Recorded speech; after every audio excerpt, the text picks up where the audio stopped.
তুমি রহমান, তুমি মেহেরবান। তুমি রহমান, তুমি মেহেরবান।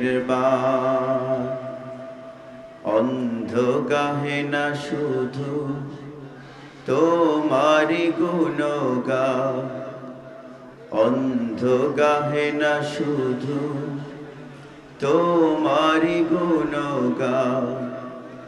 বুঝেও বুঝে না তব শান। তুমি রহমান, তুমি মেহেরবান। ফ্যানটা বন্ধ করে দিতে হবে অথবা অন্যদিকে ঘুরিয়ে দিতে হবে। জনম জনম যদি গাহি তোমারি মহিমা গাওয়া শেষ হবে নাহি। জনম জনম যদি গাহি তোমারি মহিমা গাওয়া শেষ হবে নাহি। ভরেও ভরে না যেন সাহারায় প্রাণ। তুমি রহমান, তুমি মেহেরবান। তুমি রহমান, তুমি মেহেরবান। সবাই একটু জোরে আওয়াজ করে জিকির করুন, লা ইলাহা ইল্লাল্লাহ, লা ইলাহা ইল্লাল্লাহ। 5 তারিখের আগের আওয়াজ হচ্ছে, থেমে যান। আপনারা আমাকে চেনেন না, ম্যাক্সিমাম মানুষ, খুব অল্প হয়তো 2-4 জন। আমি সোশ্যাল মিডিয়া বিমুখ একজন মানুষ। সামাজিক যোগাযোগ মাধ্যম ইউটিউব এবং ফেসবুকে আমার বক্তব্য দেওয়া হয় না, যদিও লম্বা সময়, প্রায় 19 বছর ধরে আমি কথা বলি। যাই হোক, আপনারা যদি সময় দেন আমি সামান্য কিছু কথাই বলবো, অনেক লম্বা করব না। একটু সাপোর্ট দিতে হবে, সবাই একটু জোরে আওয়াজ করে বলুন তো, আল্লাহু আকবার। যাত্রাবাড়িতে এটাকে জোর বলে, তাহলে আসতে বলে কোনটাকে? ভয় পাচ্ছেন আপনারা? গেল বছর এক মাহফিলে আমি বললাম আল্লাহু আকবার বলতে। এক নেতা আমার ডান পাশ থেকে বললেন, হুজুর রাজনীতি করবেন না। কথা বুঝতে পেরেছেন? তিনি আল্লাহু আকবার বলাকে কি মনে করেছেন? শুনুন, পুলিশ দেখলে ভয় পায় কে? উত্তর দিন। আল্লাহু আকবার দেখলে যে ভয় পায় সে সন্ত্রাসী। আমাদের এটা মনে রাখতে হবে। আল্লাহু আকবার কখনো মুমিনের কাছে আতঙ্কের হতে পারে না। আল্লাহু আকবারের স্লোগান হলো মুনাফিকের কাছে আতঙ্কের। মুমিনের কাছে আল্লাহু আকবার হলো সাহসের, চেতনার, প্রেরণার। আসতে বলছেন কেন? জোরে বলুন একসাথে, আল্লাহু আকবার। আপনারা চুপ থাকবেন, মঞ্চে যারা আছেন তারা বলুন আল্লাহু আকবার। মঞ্চেরা তো বললো না। আচ্ছা, আপনারা যারা নিচে বসেছেন সিটিং, তারা চুপ থাকবেন। যারা স্ট্যান্ডিং দাঁড়িয়ে আছে যারা, তারা বলবে আল্লাহু আকবার। দেখি তারা কেমন পারে। এই স্ট্যান্ডিং ভাইরা কি প্রস্তুত আছেন? ওকে, লেটস গেট স্টার্টেড। জোরে আল্লাহু আকবার। মোটামুটি এবার আপনাদের পালা। মাঝখানে যারা, তারা বলুন আল্লাহু আকবার। মাশাআল্লাহ, আপনারা জিতেছেন। জিতবেনই, কারণ মানুষ আপনারা বেশি।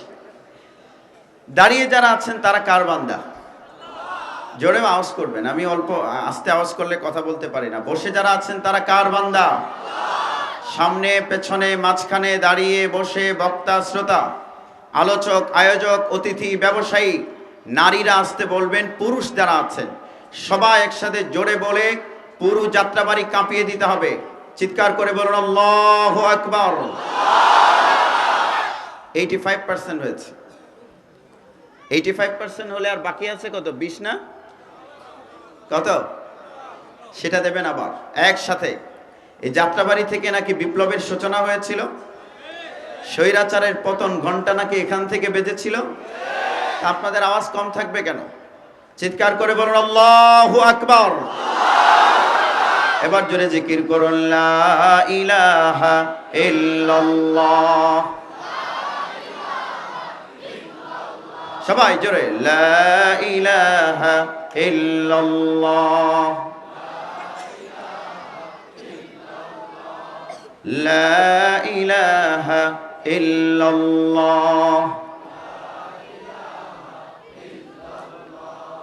লা ইলাহা ইল্লাল্লাহ মুহাম্মাদুর রাসূলুল্লাহ সাল্লাল্লাহু আলাইহি ওয়াসাল্লাম। জামিয়া ইসলামিয়া দারুল উলুম কুতুবখালী ঢাকা এর উদ্যোগে আয়োজিত আজকের তৃতীয় বার্ষিক ইসলামী সম্মেলনের দ্বিতীয় দিনের সম্মানিত সভাপতি সাহেবের নাম কোথায়?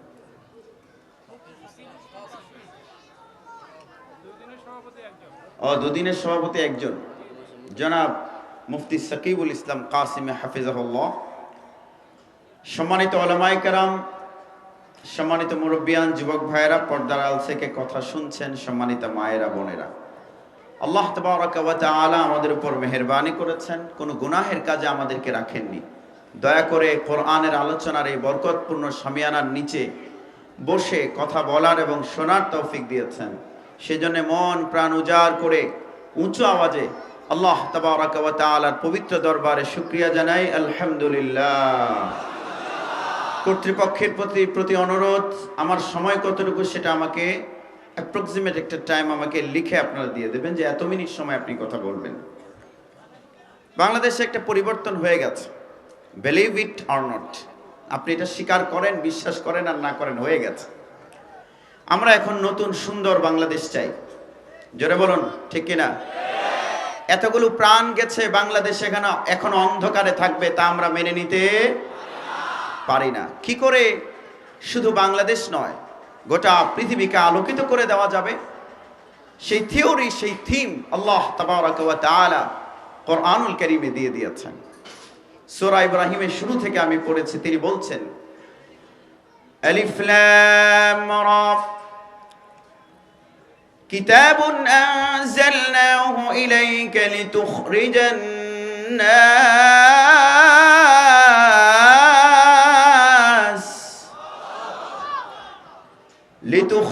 الناس من الظلمات إلى النور।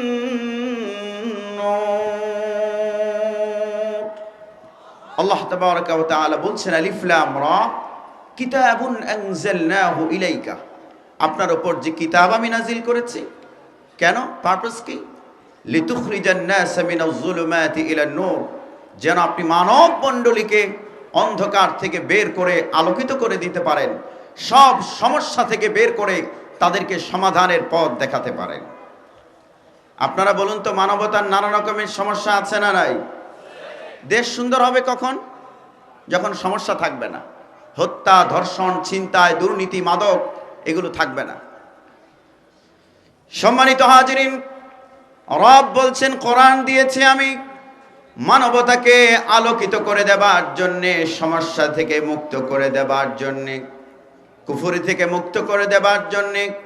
পৃথিবীতে যত রকমের ক্রাইসিস আছে সব ক্রাইসিস থেকে মুক্ত করে সুন্দর সমাজ গঠনের জন্যে। ভাইয়েরা আমার, আমাদের সমাজের ঘরে ঘরে কোরআনুল কারীম আছে না নাই? জোরে আওয়াজ করে উত্তর দেবেন, আছে? আর সমস্যা? কিন্তু বাস্তবতা হলো কোরআন যেই জাতির কাছে থাকে তাদের কাছে কোনো সমস্যা থাকার কথা ছিল না। আছে কেন? ছোট্ট একটা উদাহরণ দিলে আপনারা বুঝতে পারবেন। এই এলাকার নাম কি? জোরে বলুন। কি খালি? কুতুবখালীর এক ব্যবসায়ী মাছ কেটে কেটে বেচেন, ব্যবসা করেন। মাছ কাটতে গিয়ে হাত কেটে গেছে। বাংলাদেশের বড় একজন ডাক্তার দেখালেন। ডাক্তার তাকে ট্রিটমেন্ট দিল। ব্যবস্থাপত্র দিল। সেই বেচারা পরীক্ষা নিরীক্ষা করিয়ে ব্যবস্থাপত্র নিয়ে ওষুধ নিয়ে এলেন গাঁটটি ভরে। ওষুধগুলো পলিথিনে ভরে টাইট করে গিট দিয়ে বালিশের নিচে রেখে দিলেন। প্রতিদিন রাতে উঠে উঠে ওষুধ দেখেন ওষুধ ঠিক আছে কিনা। ইঞ্জেকশন পুশ করলেন না, ওষুধ সেবন করলেন না। এভাবে যদি মোটামুটি 3.5 মাস যায় তাহলে হাতের পচন নিশ্চয়ই ভালো হয়ে যাবে তো, নাকি? কি হবে? হ্যাঁ, আঙুলের পচন হাতের পচনে পরিণত হবে। হাতের পচন একটা সময় ক্যান্সার হয়ে এই মানুষটাকে ধ্বংস করে দেবে। এই সমস্যা কি ওষুধের? সমস্যা কিসের? আরে জোরে বলুন, সমস্যা কিসের? ওষুধ সে সেবন করেনি। ওষুধকে আলমারির ভেতরে রেখে দিলে যেমন মানুষের স্বাস্থ্যের পচন দূর হয় না, ঠিক তেমনি আমাদের সমাজের যত অসুখ আছে, যত ব্যাধি আছে, যত রোগ আছে, সব রোগের ওষুধ আল্লাহ রাব্বুল আলামিন কোরআনুল কারীমে দিয়ে দিয়েছেন। দুঃখ হলো আমরা কোরআনুল কারীমকে গিলাফে ভরে রেখেছি, পড়িনি, জানিনি, মানিনি, সমাজে বাস্তবায়ন করিনি বলে এই সমাজ থেকে অন্ধকার যায়নি, সমস্যা যায়নি, বরং দিনে দিনে সমস্যা আরো বেড়েছে। জোরে বলুন, সমস্যার সমাধান হোক, আমরা তা চাই কি চাই না? উল্টো পথে হেঁটেছেন আপনারা। এটা কোন দিক? না, এটা কি দিক বলবেন? উত্তর না দক্ষিণ? এটা কি উত্তর? আচ্ছা, আপনার সালভেশন সমাধান হলো উত্তরে, আপনি হেঁটেছেন দক্ষিণে, লাভ হবে? আপনাকে আগে জানতে হবে ওয়্যার ইজ দ্য সলিউশন, সমাধান কোথায়। রব বলছেন আমি পৃথিবীকে সৃষ্টি করেছি, তোমরা চলবে, তোমাদের যা যা কল্যাণকর তা আমি দিয়ে দিয়েছি কোথায়? আরো জোরে বলুন। আপনি সমাধান খুঁজলেন গণতন্ত্রে, সমাধান খুঁজলেন মানব রচিত জীবন বিধানে, আপনার দিন যাবে, সমস্যা বাড়বে, সমাধান হবে না। সম্মানিত হাজিরিন, সমাজ থেকে সব সমস্যার সমাধান হয়ে যাক, আমরা তা চাই কি চাই না? আমি অল্প সময়ে বাংলাদেশের মেজর 2-3টা প্রবলেম নিয়ে আপনাদের সামনে আলোচনা করব। One of the major problems of Bangladesh is drug addiction, মাদকাসক্তি। বাংলাদেশে তো মাদক নাই, তবে যাত্রাবাড়ি এলাকার কেউ গাঞ্জা টাঞ্জা খায় না। ইয়াবা নাই, ফ্যান্সিডিল নাই।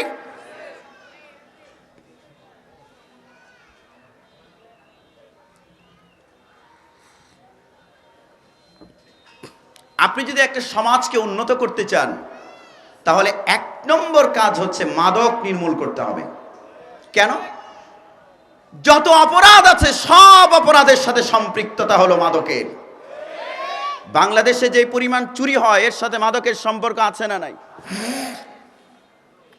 কুতুবখালী এলাকায় বাড়ির বাইরে গেটের সামনে যে লাইট দেয়া হয়, মাঝে মধ্যে কি এই লাইটগুলো চুরি হয়? আরে জোরে বলুন, হয় কি হয় না? আচ্ছা, আপনাদের গ্রামে ভাঙা রান্নাঘরে ভাঙা ঢাকনা, ডেকচি, ডেক এগুলো থাকলে মাঝে মধ্যে কি চুরি হয়? এই জিনিসগুলো চুরি করে নিয়ে যায় কারা? উত্তর দিতে হবে, মাদকাসক্তরা। সম্মানিত হাজিরিন, সুতরাং মাদকের সাথে চুরির সম্পর্ক আছে না নাই? মাদকের সাথে ধর্ষণের সম্পর্ক নাই, ডাকাতির। আমি হিসেব করে দেখেছি বাংলাদেশের বিশ্ববিদ্যালয়ের ছাত্ররা বছরে 83,160 কোটি টাকার ইয়াবা খায়। এই টাকার যোগান দেবার জন্যে ঢাকা চট্টগ্রাম মহাসড়কে গভীর রাতে দাঁড়িয়ে তারা ডাকাতি করে। হ্যাঁ, আপনারা ঠিক বললেও ঠিক, না বললেও ঠিক। ঢাকা শহরে যেই পরিমাণ ছিনতাই হয় এর সাথে মাদকের সম্পর্ক আছে না নাই? সম্মানিত হাজিরিন, ইউনিসেফ জাতিসংঘের সহযোগী সংস্থা 2023 সালের 11 April survey on street children নামে গবেষণা করে তারা রিপোর্ট প্রকাশ করলো।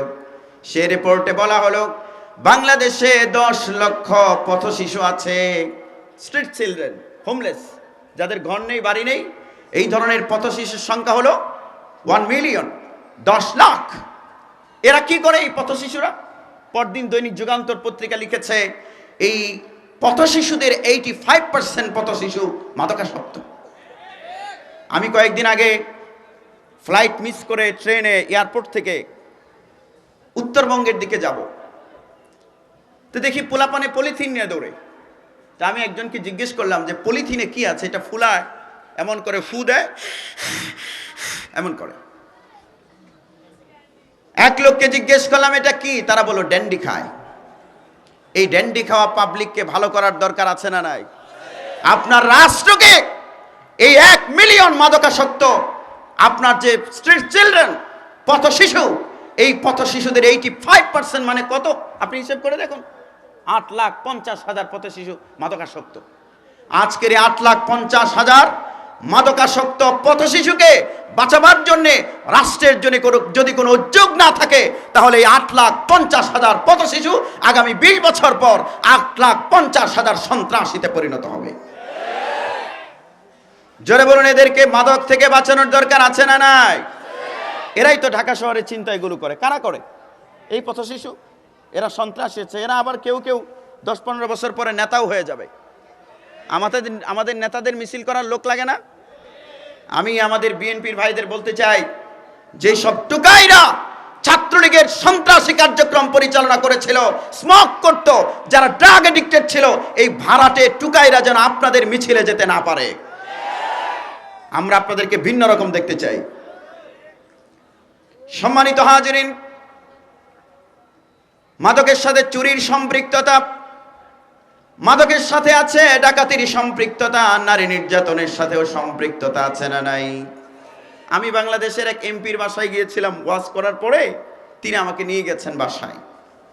তিনি আমাকে রেখে চলে গেছেন, নতুন একটা লুঙ্গি দিয়েছেন, ব্রাশ দিয়েছেন, টুথপেস্ট দিয়েছেন, জামা কাপড়, এভরিথিং ইজ নিউ, নতুন দিয়ে তিনি চলে গেছেন।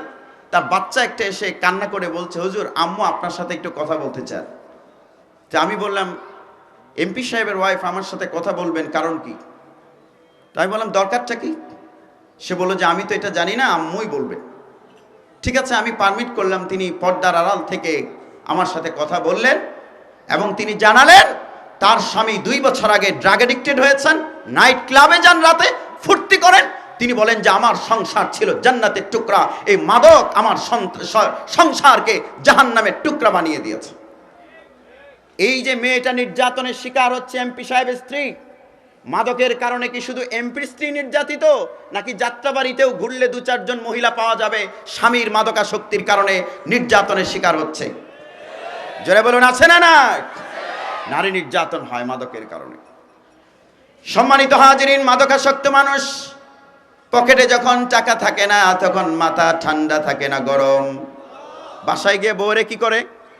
পিটায়। আপনারা একটু জোরে রিপ্লাই দেবেন, আমি নির্ধারিত সময়ে ইনশাআল্লাহ শেষ করব। বউকে বলে, লাস্ট চান্স, এবার বাবার বাড়ি থেকে শেষবারের মতো আমাকে 10,000 টাকা এনে দাও, আমি আর গাঁজা খাবো না, সবজির ব্যবসা করব। বউ বেচারি অর্নামেন্টসগুলো বিক্রি করে যখন 10,000 টাকা দেয়, যাত্রাবাড়ি হাই স্কুলের বাথরুমের চিপায় দাঁড়িয়ে 3 দিনে গাঁজা খেয়ে 10,000 টাকা উড়িয়ে দেয়। এরকম পাবলিক বাংলাদেশে আছে না না? যৌতুকের অন্যায় হচ্ছে। আমার ভাইয়েরা, মাদকের কারণে হত্যা হয়। মাদকের টাকার জন্য সন্তান বাবাকে মেরে ফেলেছে। মাদকাসক্ত সন্তানের নির্যাতন সহ্য না করতে পেরে বাবা নিজে তার মাদকাসক্ত সন্তানকে জবাই করে ফেলেছে। গাজীপুরের কালীগঞ্জের ঘটনা, আছে না নাই? হত্যা হচ্ছে। আমি আলোচনা স্কিপ করে যাব। ধর্ষণের সাথে মাদকের সম্পর্ক আছে না নাই? এই তো ঢাকা বিশ্ববিদ্যালয়ের ছাত্রীকে ধর্ষণের পর যে ছেলেটাকে ধরা হয়েছিল, সামনে 2টো দাঁত নেই, ওকে যখন রিমান্ডে নেওয়া হয়েছে, পুলিশ বলল তুই এই কাম কেমনে করলি? সে বলছে দোষ তো আমার না, দোষ তো কালো পানির। কিসের দোষ? কালো পানি মানে আবার এটা মনে করবেন না আপনারা। ধর্ষক মাদকাসক্ত হয়ে বিকারগ্রস্ত হয়ে ধর্ষণ করেছে। এজন্য উসমান ইবনে আফফান রাদিয়াল্লাহু তাআলা আনহু বলেছেন, নাসাই শরীফে এসেছে, ইজতানিবুল খামরা ফাইন্নাহা উম্মুল খাবাইস। মাদক থেকে বিরত থাকো, কারণ মাদক হচ্ছে সব অশ্লীলতার মূল। এক কথায় বলা যায়, সমাজ থেকে যদি উন্নত করতে হয়, পাপাচার দূর করতে হবে, অন্যায় অশ্লীলতা দূর করতে হবে। আর অন্যায় অশ্লীলতা যদি দূর করতে হয়, আগে মাদক নির্মূল করতে হবে। এটা নিয়ন্ত্রণ নয়, নির্মূল করতে হবে। ভাইরা আমার, আপনাদের কাছে আমার জিজ্ঞাসা, এই মাদক রিয়েলি বাংলাদেশ থেকে নির্মূল হোক, আপনারা তা চান কি চান না? আরে ভাই চাইতেই হবে, সর্বনাশ হয়ে যাচ্ছে।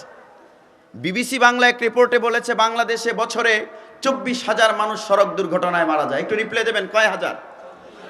এই 24,000-এর 30% মানুষ রাতের বেলায় এই রাস্তায় মারা যায়। ড্রাইভারেরা গাঁজা খেয়ে গাড়ি চালায় বলে। আমি হিসেব করে দেখেছি 7,500 মানুষকে, নিরপরাধ মানুষকে অকারণে রাস্তায় প্রাণ দিতে হচ্ছে মাদকাসক্তির কারণে। মাদকের অনেক স্বাস্থ্যগত কুফল। বিবিসি বাংলায় কয়েকদিন আগে বলেছে বাংলাদেশে পুরুষদের মাঝে ইনফার্টিলিটির সংখ্যা বাড়ছে। পুরুষদের এখন বন্ধ্যাত্ব বাড়ছে, বাচ্চা হচ্ছে না। কারণ কি? তারা বলেছে মানুষের যে বীর্য, একটু লজ্জার কথা, আপনারা কষ্ট নেবেন না, কিন্তু ছেলেদেরকে অ্যালার্ট করার জন্য বলে যায়, বীর্যে একটা কিট আছে, এটা থাকলে বাচ্চা হয়, শুক্রাণু। সাধারণত ইউজুয়ালি এটা থাকে হলো 1 মিলিলিটারে 50 মিলিয়ন থেকে 100 মিলিয়ন। জোরে বলুন আল্লাহু আকবার। Can you imagine? আপনি চিন্তা করতে পারেন 1 মিলিলিটার মানে হলো 1 লিটারের 1000 ভাগের 1 ভাগ। 1 লিটারের 1000 ভাগের 1 ভাগ বীর্যে 10 কোটি মানুষ তৈরির উপাদান। সুবহানাল্লাহ বলেন। দিয়েছেন কে? তাহলে 2 মিলি, সাধারণত 2 মিলিলিটার বের হয় একবারে। বাংলাদেশে মানুষ আছে কয় কোটি? আরে উত্তর দেন না, কয় কোটি? 20 কোটি মানুষ তৈরির উপাদান একবারে। একজন মানুষের একবারের মিলনে বেরিয়ে যাওয়া বীর্যে চিৎকার করে বলুন দিয়ে দিয়েছেন কে? সম্মানিত হাজিরিন, এখন মেডিকেল সায়েন্স বলছে বাংলাদেশে যে পুরুষদের মাঝে ইনফার্টিলিটির সংখ্যা বাড়ছে, বন্ধ্যাত্ব বাড়ছে, এর পেছনে কারণ হলো বীর্যে শুক্রাণুর সংখ্যার স্ট্যান্ডার্ড আছে। স্ট্যান্ডার্ড হলো 15 মিলিয়ন। 1 মিলিলিটার বীর্যে যদি 15 মিলিয়নের নিচে যদি শুক্রাণুর সংখ্যা নেমে আসে, তাহলে এই মানুষটার বাচ্চা হবে না।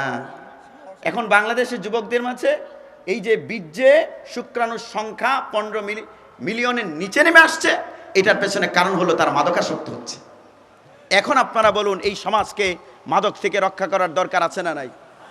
একটা সমাজকে যদি আপনি উন্নত করতে চান, শুধু ফ্লাইওভার বানালে হবে না, টানেল বানালে হবে না। না না, আমার বাতাসটা আমার জন্য ক্ষতিকর হবে, আপনারা অন্যদিকে দেন। আপনারা কি আমার কথায় রাগ করছেন? আমি খুব স্বল্প সময়ে শেষ করব। আপনার টানেল কর্ণফুলী নয়, পদ্মা, মেঘনা, যমুনার তলদেশ দিয়ে যদি টানেল বানান, আপনার মেট্রো রেল শুধু উত্তরা থেকে মতিঝিল নয়, রাষ্ট্রের টেকনাফ থেকে তেঁতুলিয়া পর্যন্ত যদি বানান, ফ্লাইওভার 2 তলা নয় 200 তলা যদি বানান, আপনার সমাজ থেকে যদি মাদক নির্মূল করতে না পারেন, এই সমাজ উন্নত সমাজে, উন্নত রাষ্ট্রে পরিণত হবে না। কারণ মাদক নির্মূল হয়নি মানে হত্যা নির্মূল হয়নি, ধর্ষণ নির্মূল হয়নি। আমার ভাইয়েরা জোরে বলুন, এই মাদক সমাজ থেকে নির্মূল হোক, আমরা তা চাই কি চাই না? একটা প্রবলেমের কথা বললাম। এখন দেখি এই কোরআন দিয়ে এই সমস্যাটার সমাধানের জন্য বিএনপিও চেষ্টা করেছে, আওয়ামী লীগও চেষ্টা করেছে, জাতীয় পার্টিও চেষ্টা করেছে, কিন্তু কোরআন দিয়ে চেষ্টা করা হয়নি এখনো। জোরে বলুন ঠিক কিনা? আইন করেছে মাদক দ্রব্য গ্রহণের সর্বোচ্চ শাস্তি মৃত্যুদণ্ড, আইন করেও তারা থামাতে পারল না। এবার আসুন দেখি কোরআনুল কারীম দিয়ে কিভাবে মাদক নির্মূল করা যাবে। ভাইয়েরা আমার, 3টি জিনিস লাগবে। 1 নাম্বার হলো কোরআনের শিক্ষা সর্বস্তরে চালু করতে হবে, তাহলে মাদকাসক্তি থাকবে না। কিসের শিক্ষা? যেই সমাজে কোরআনের শিক্ষা যত বিস্তৃত, সেখানে মাদক তত কম। আপনারা বলবেন কেমনে? আমি প্রমাণ দিচ্ছি সংক্ষেপে, লম্বা করে না। দৈনিক কালের কণ্ঠ পত্রিকা 2017 সালের নভেম্বরের 4 তারিখ এডিটোরিয়াল করেছে ঢাবি এবং বুয়েট মাদকের আখড়া। আফসোস, আমার রাষ্ট্রের সর্বোচ্চ বিদ্যাপীঠ ঢাকা বিশ্ববিদ্যালয় মাদকের আখড়ায় পরিণত হয়েছে।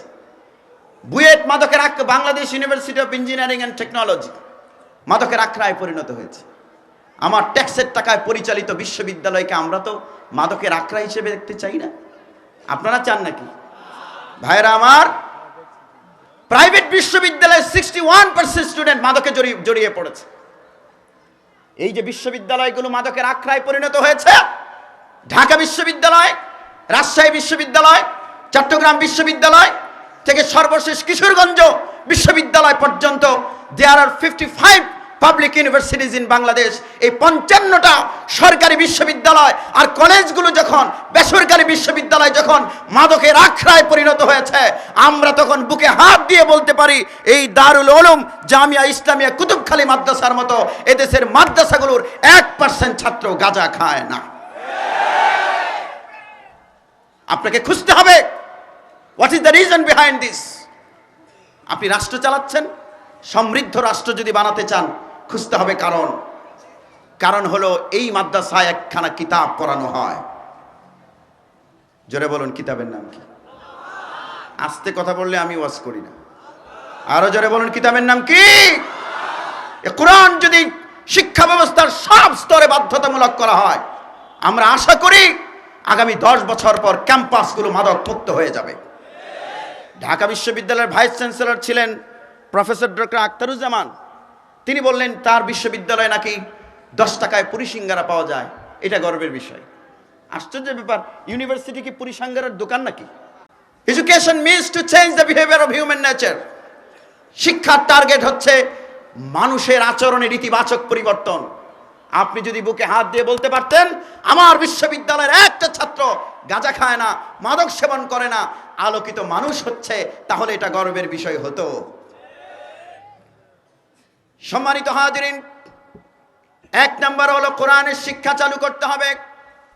কোরআনের শিক্ষা যদি প্রাইমারি থেকে বিশ্ববিদ্যালয় পর্যন্ত চালু করা হয়, আমরা আশা করি আমাদের লালবাগ মাদ্রাসায়, এই তো চট্টগ্রাম বিশ্ববিদ্যালয়ে মাদকের আখড়া, পাশেই হাটহাজারী মাদ্রাসা, বিশ্ববিদ্যালয় যখন মাদকের আখড়ায় পরিণত হয়েছে, হাটহাজারী মাদ্রাসার একটা ছাত্র আশা করি গাঁজা মদ খায় না, ইভেন বিড়ি পর্যন্ত খায় না। এখান থেকে শিক্ষা নিয়ে কোরআনের শিক্ষা বিশ্ববিদ্যালয় পর্যন্ত চালু করলে আশা করা যায় 10 বছর পর আমরা সুফল পেতে পারবো। ছোট্ট আরেকটা প্রমাণ আপনাদের সামনে দেই। দৈনিক ইনকিলাবে 21/8/2013 পেছনের পৃষ্ঠায় এক রিপোর্ট এসেছিল। সেই রিপোর্টে বলা হয়েছে ঢাকার স্কয়ার হাসপাতালে এক মুমূর্ষু রোগীর অপারেশনের জন্য রক্ত লাগবে। প্রাইভেট বিশ্ববিদ্যালয় থেকে 4 ছাত্রকে আনা হয়েছে। এদের রক্ত পরীক্ষা করে ডাক্তার বলছে এই রক্ত দিয়ে অপারেশন চলবে না, কারণ এই রক্তে মাদকের জার্ম পাওয়া গেছে। যারা বেশি ড্রাগ এডিক্টেড হয় এদের রক্ত নষ্ট হয়ে যায়। তা আমার বাসার পাশে এক মুরব্বী বলেছিলেন এলাকার এক লোককে নাকি কুকুরে কামড় দিয়েছে, এটা 10-15 বছর আগের কথা। এলাকার লোকেরা ওই লোককে বলল ভ্যাকসিন নাও, সে বলছে ভ্যাকসিন আমার লাগবে না, যদি দরকার হয় কুকুরকে গিয়ে ভ্যাকসিন দাও। এলাকার লোকেরা বলছে কুত্তারে ভ্যাকসিন দেবো কেন? সে বলছে আমাকে কামড় দিয়েছে তো আমার কিছু হবে না, মরলে কুত্তাই মরবে। ওমা, পরদিন বিকেল বেলায় কুকুর মারা গেছে। এলাকার লোকেরা বলছে কিরে ভাই, তুই তো মস্ত বড় দরবেশ, বললি কুত্তা মারা যাবে, কুত্তাই মারা গেল। সে বলছে দরবেশ টরবেশ কিচ্ছু না, আমি তো কিসের চ্যাম্পিয়ন আপনারা জানেন। বলছে হ্যাঁ, তুই তো গাঁজা খাওয়ায় বিশ্ব চ্যাম্পিয়ন, যদি পুরস্কার ঘোষণা করা হতো নোবেল গাঁজায় তাহলে তুই সেটা পাইতি।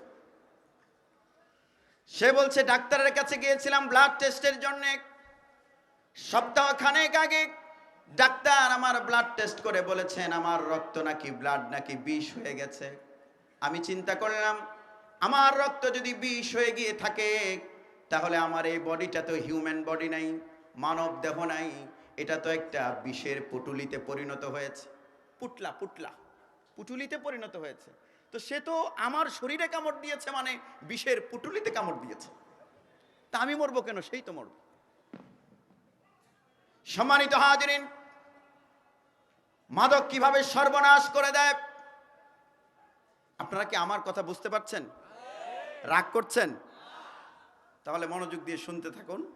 আমাদের প্রিয় ভাই হযরত মাওলানা রেজাউল করিম আবরার হাফিজাহুল্লাহ, বাংলাদেশের জননন্দিত ইসলামী স্কলার আলোচক, তিনি আসবেন এবং আমি ছাড়ব ইনশাআল্লাহ।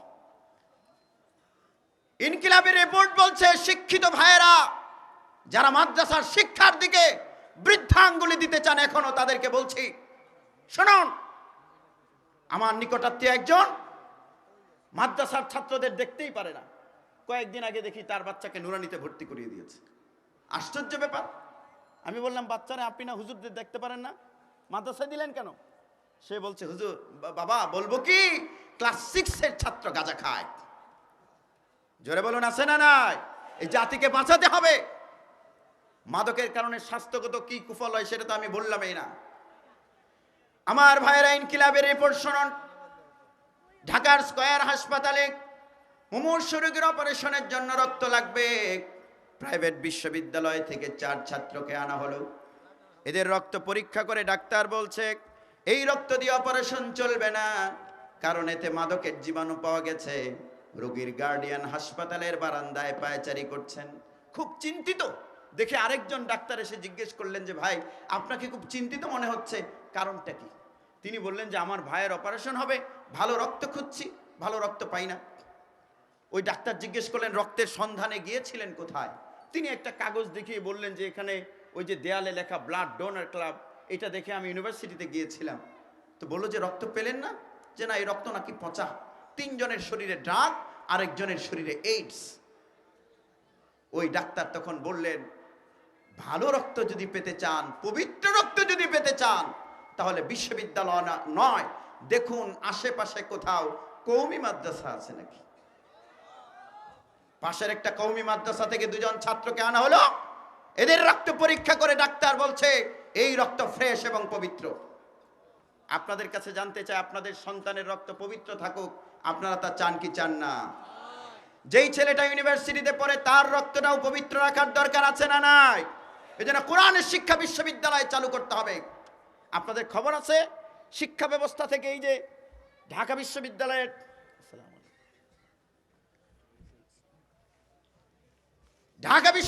একজন প্রফেসর, আইনের অধ্যাপক, প্রথম আলো পত্রিকায় কলাম লিখেছিলেন, পশু তৈরির কারখানা ঢাকা বিশ্ববিদ্যালয়কে বলেছিলেন।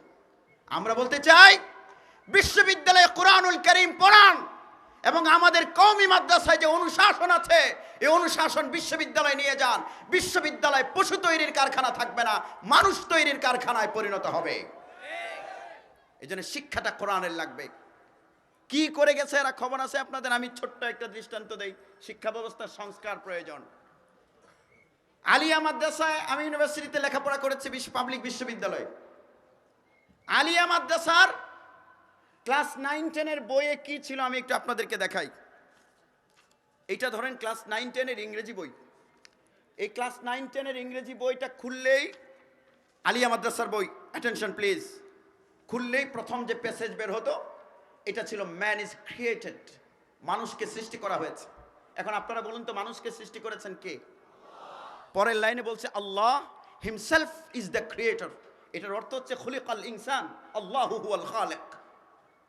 ইংরেজি পড়াচ্ছে আর জানাচ্ছে আল্লাহর পরিচয়।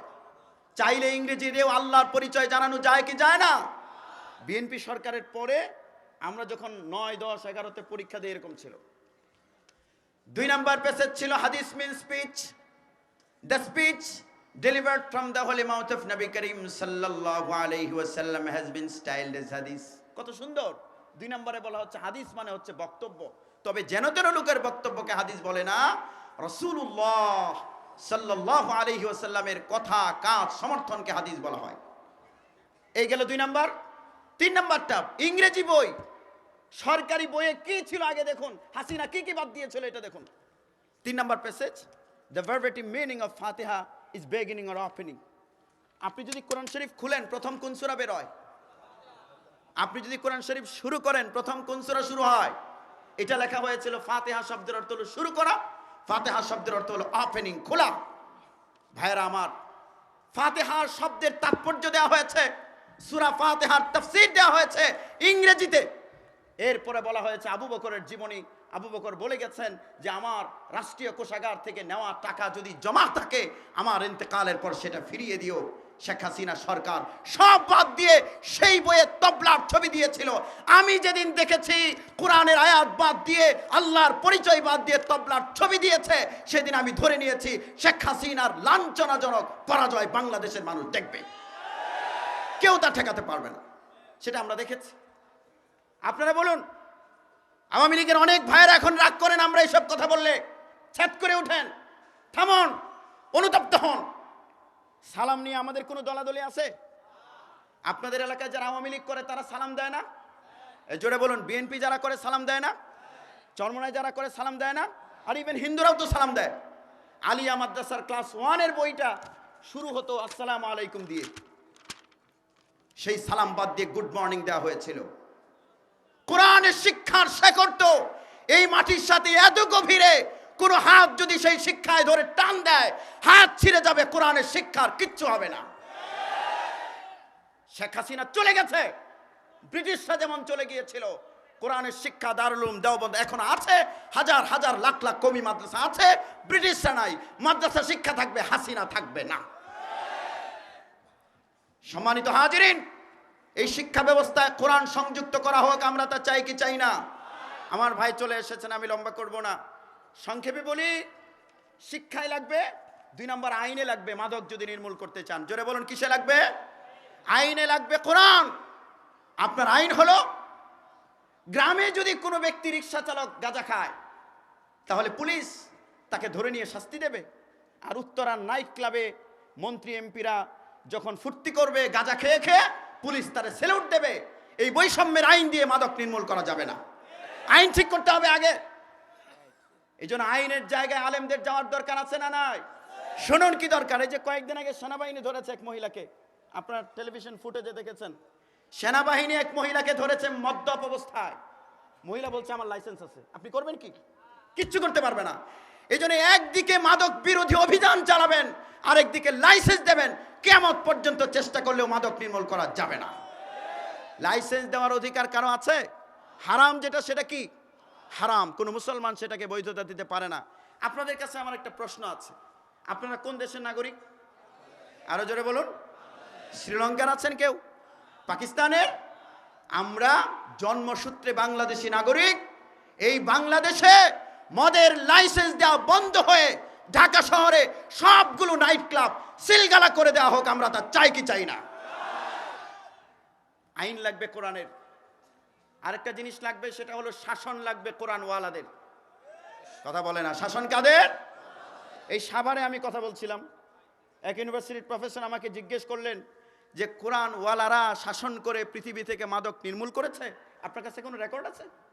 আমি বললাম obviously, surely, definitely, listen to me. এই লোক চোখ বড় করে তাকিয়ে আছে আমার দিকে। আপনারা বলুন তো, তালেবান সরকার আফগানিস্তানে ক্ষমতায় গেছে কত সালে? হ্যাঁ, 2021 সালের 15 আগস্ট আমার দেশের পত্রিকা প্রথম আলো, আমি বলি প্রথম আলো নয়, প্রথম কালো, তারা 21 তারিখে নিউজ করেছে মাদক ব্যবসা ছাড়তে পারবে না Taliban. What is the reason behind this? কারণ হলো আফগানিস্তানকে বলা হয় পৃথিবীর মাদকের রাজধানী। 40 পর্যন্ত দিছিলেন না? জানেন আপনারা? আহারে, একবার ফিরে আসে কোরআনে, দেখলে তো নৌকা, দেখলে তো নাঙ্গল, সামনের বাংলাদেশ কোরআনের, কেউ ঠেকাতে পারবে না। তা জোরে বলেন ঠিক কিনা? অন্য রাজনৈতিক দলগুলো থেকে কোরআনওয়ালাদের সাথে আপোষ করে পার্লামেন্টে যেতে হবে, আপনারা যদি ঐক্যবদ্ধ হয়ে যান।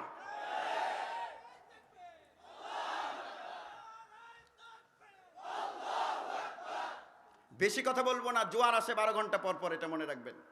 আপনি যদি মনে করেন জোয়ার আজকে এসেছে, আবার 2 ঘন্টা পরে জোয়ার এসে যাবে, আপনার চিন্তা ঠিক নয়। বাংলাদেশে যে জোয়ার এসেছে স্বৈরাচারীর পতনের পর, আপনারা যদি এবার ভুল করেন তাহলে সামনে আবার জোয়ারের জন্য হয়তো 36 বছর অপেক্ষা করতে হবে। সম্মানিত হাজিরিন, কোরআন দিয়ে মাদক নির্মূল করা সম্ভব না? সম্ভব। দেখুন তালেবান সরকারের কি প্রতিকূলতা ছিল, কিন্তু তারা বলেছে আমাদের বুকে কোরআন আছে, আমাদের অগ্রগতি কেউ ঠেকাতে পারবে না। তাই হয়েছে।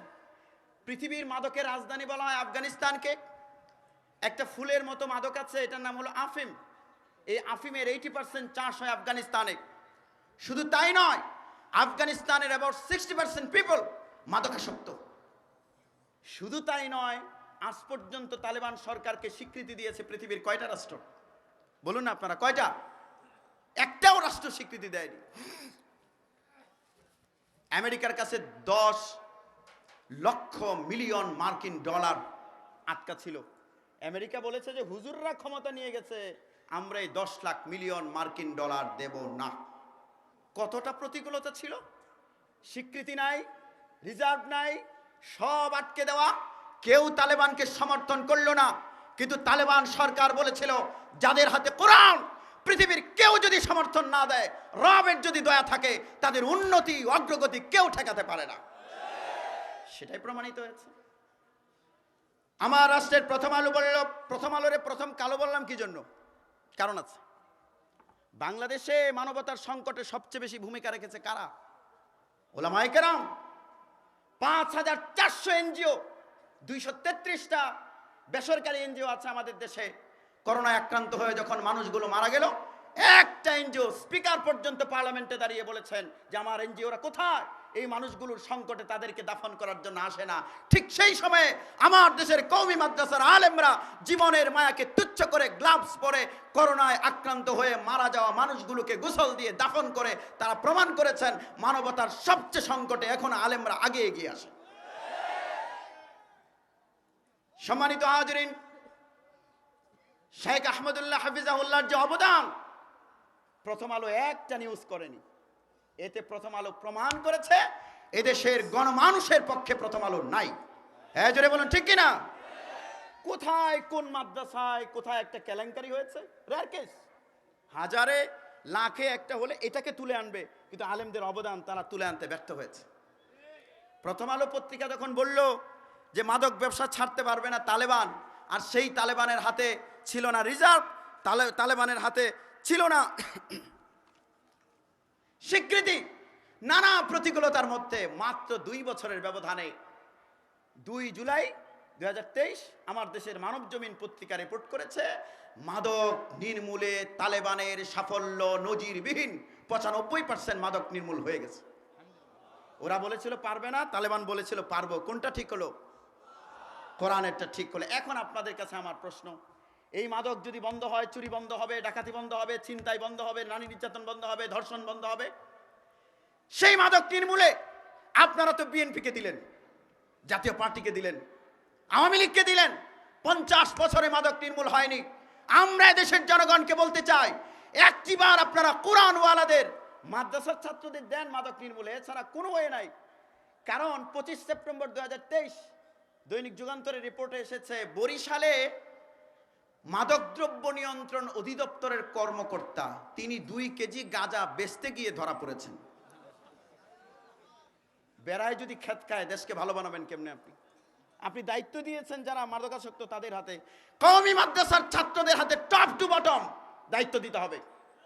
আমরা বলি শুধু দায়িত্ব নয়, আরেকটা ক্ষমতাও দিতে হবে। কোনো মন্ত্রী যদি সচিবালয়ে বসে মদ খায়, তাকে কলারে ধরে জনসম্মুখে এনে 80টি বেত্রাঘাত করার ক্ষমতাও যদি এদেশের মাদক মুক্ত আলেমদের হাতে দেওয়া হয়, তালেবানের মতো 2 বছর লাগবে না, 1 বছরে বাংলাদেশ মাদক মুক্ত হয়ে যাবে।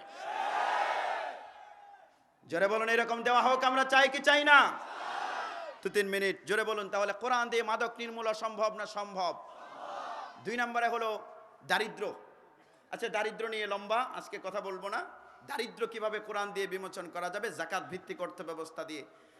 3 নম্বরটা হলো দুর্নীতি। বাংলাদেশের সবচেয়ে বড় প্রবলেম কোন নীতি? এই জোরে বলুন, সুনীতি না দুর্নীতি? বাংলাদেশে নাই। আপনি দেখুন না মালয়েশিয়া কিভাবে উন্নত হয়েছে। জাপানের মতো একটা রাষ্ট্র যেখানে খনিজ সম্পদ নাই, 99% তেল তারা বিদেশ থেকে নেয়। আর আমার দেশের একটা তেলের খনি, গ্যাসের খনিকে সরকার পরিত্যক্ত ঘোষণা করেছে। ওই খনি থেকে 6,000 কোটি টাকার গ্যাসের সন্ধান পাওয়া গেছে। জোরে বলুন, এই গ্যাস দিয়েছেন কে? আরো আসতে বলেন নাকি আপনারা? জোরে বলুন। এই রাষ্ট্র তো অনুন্নত থাকার কথা ছিল না, আমাদেরকে ডুবিয়ে দিয়েছে দুর্নীতি। ব্যাংকগুলো ফতুর করে ফেলেছে। ব্যাংক কেমনে ফতুর করেছে? আমি একটা ব্যাংকের শেয়ার হোল্ডার হলাম 2 কোটি টাকা দিয়ে। একটু বুঝবেন আপনারা এবং উত্তর দেবেন। আমি দিয়েছি কত? 2 কোটি দিয়ে তো আমি মালিক হলাম। হয়ে আমি আবেদন করলাম 200 কোটি টাকা ঋণের জন্য। আমার দেওয়া আছে কত? ঋণ তো মঞ্জুর করি আমি 200 কোটি টাকা নিলাম লোন। তাহলে জনগণের টাকা আমি নিলাম কত? 198 কোটি টাকা। এভাবে ব্যাংকগুলোকে ফতুর করেছে এই স্বৈরাচারী সরকারের দোসররা। সম্মানিত হাজিরিন, শুধু একজন ভূমিমন্ত্রী 260টা বাড়ি বানিয়েছে আমেরিকাতে। দুর্নীতি আছে না নাই? এই যে আমার মেট্রো রেল থেকে এখন এবার বাজেট এরা আবার একটু সংকোচন করলো। এই সংকুচিত বাজেটে মাত্র 7,000 কোটি টাকা সেভ হবে। কয় টাকা? 7 টাকা, 7,000, 7 লাখ, 7 কোটি, 7,000 কোটি টাকা। রেলের একটা লাইন করতেছে কুড়িগ্রাম পর্যন্ত, ওইটাতে 10,000 কোটি টাকা। 10,000 আর 7,000 কত কোটি টাকা হলো?